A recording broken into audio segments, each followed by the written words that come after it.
Let's take a look at all the kings and queens and two Lord Protectors of England since 1066, with just a sentence or so to describe each one.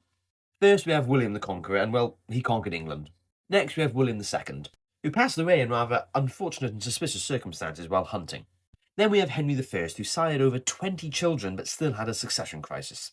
Stephen usurped the throne and fought a devastating civil war known as the Anarchy, which quite literally split England in two. Matilda disputed and was actually known as Lady of the English rather than Queen, but really she was Queen for a few months in 1141 after she captured King Stephen during the Civil War, before escaping a siege on a frozen river never to return to the crown. Henry II ruled more than half of France, and had the rather unfortunate incident with Thomas Becket. Richard I, or Richard the Lionheart, spent quite a lot of time on crusade and waging war, also might have wanted to sell London. John, or John Lackland, who lost most of France, signed Magna Carta and fought against his barons. Henry III continued to fight his barons like his father did and reigned for 50 years. Edward I conquered Wales and tried to conquer Scotland. Edward II had his favourites and was overthrown by his own wife and died in a rather painful way. Edward III started the 100 Years' War and reigned during the Great Plague. Richard II dealt with the Peasants' Revolt and was overthrown by his own cousin, Henry IV, who spent most of his reign putting down various rebellions. Henry V invaded France and won the Battle of Agincourt, and was declared the heir to the French king. Henry VI crowned King of France, however things would go terribly and he would end up fighting the War of the Roses. Edward IV overthrew King Henry VI and also fought the War of the Roses.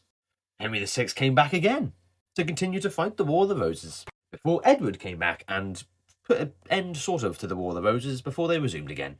He was succeeded by his son Edward V, who was most known for being overthrown and being one of the princes in the Tower. Richard III lost the Battle of Bosworth, overthrew his nephews, and has a great play by Shakespeare made about him.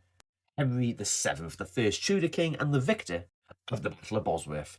Also great at managing the economy. Henry VIII, a few senators is tough, but had 6 wives and started the Protestant Reformation. Edward VI continued the Protestant Reformation. Lady Jane Grey, the 9 Days Queen. Mary I restored Catholicism and burnt a few people at the stake. Elizabeth I restarted the Protestant Reformation, defeated the Spanish Armada, and never married. James I, also King of Scotland, survived the Gunpowder Plot and authorised the King James Bible. Charles I fought with Parliament, lost his head, and then came the Protectorate. Oliver Cromwell, who won the Civil Wars, led a brutal campaign in Ireland, banned Christmas, and served as Lord Protector, king in all but name. His son Richard, who ruled as Lord Protector for like 5 minutes. King Charles II restored the monarchy, lots of illegitimate children, a party-goer, and a secret Catholic, which was important back then. James II, an open Catholic, and actually overthrown by his own daughter. William and Mary. Mary was the daughter of King James, who she overthrew, alongside her husband, who was the Prince of Orange, the ruler of modern-day Netherlands.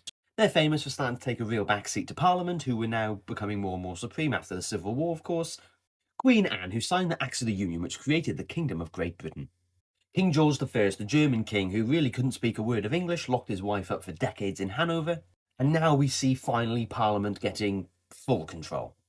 King George II, actually the last monarch to fight in battle. George III lost the American colonies, went mad, and required a regency.